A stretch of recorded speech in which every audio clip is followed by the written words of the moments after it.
So এখন থেকে আমরা ট্রেনের টিকিট বুক করার ক্ষেত্রে আমরা আমাদের সিটকে কিন্তু চুজ করতে পারবো, যেমনটা আমরা ফ্লাইটের ক্ষেত্রে করে থাকি, যেমনটা আমরা কোনো বাসের ক্ষেত্রে করে থাকি। হ্যাঁ, এরকমই একটা নতুন আপডেট কিন্তু রেলওয়ের তরফ থেকে জারি করা হয়েছে এবং এটা এখনও ট্রায়ালিং ফেজে রয়েছে, কিন্তু খুব তাড়াতাড়ি এটা কিন্তু আমরা ইউজ করতে পারবো। মানে অনেকেরই দরকার হয় না যে উইন্ডো সিটের দরকার, অনেকের লোয়ার বার্থের দরকার হয়, কিন্তু এই জিনিসগুলো আগে আমরা ম্যানুয়ালি করতে পারতাম না, অটোমেটিক্যালি হয়ে যেত।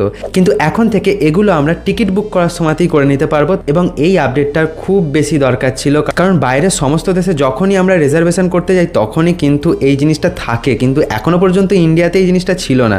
তো ফাইনালি এই জিনিসটা কিন্তু চলে এলো, ইন্ডিয়ান রেলওয়ে কিন্তু অফিসিয়ালি এটা বলেছে। কিন্তু ইন্টারেস্টিং কোশ্চেন এটা হলো যে এখনই আমরা যখন টিকিট বুক করতে যাই অনেক সময়তেই কিন্তু সার্ভার ডাউন থাকে, অনেক সময়তে টিকিট বুকই হয় না, কিন্তু আমরা যখন এই সিটগুলোকে স্পেসিফিক্যালি বুক করবো এইভাবে তখন কিন্তু সার্ভারের ওপর প্রচুর লোড পড়বে।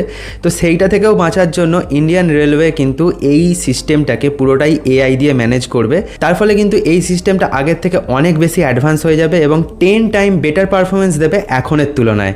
সো কেমন হবে সেটা তো এলেই বোঝা যাবে। আপাতত এই আপডেটটা শোনার পর তোমার কি মনে হচ্ছে সেটা কিন্তু কমেন্টে জানাতে একদম ভুলো না। আর ভিডিওটা ভালো লেগে থাকলে লাইক করতে ভুলো না এবং চ্যানেলে নতুন হয়ে থাকলে সাবস্ক্রাইব করে রাখো এইরকমই ইনফরমেটিভ ভিডিওর জন্য।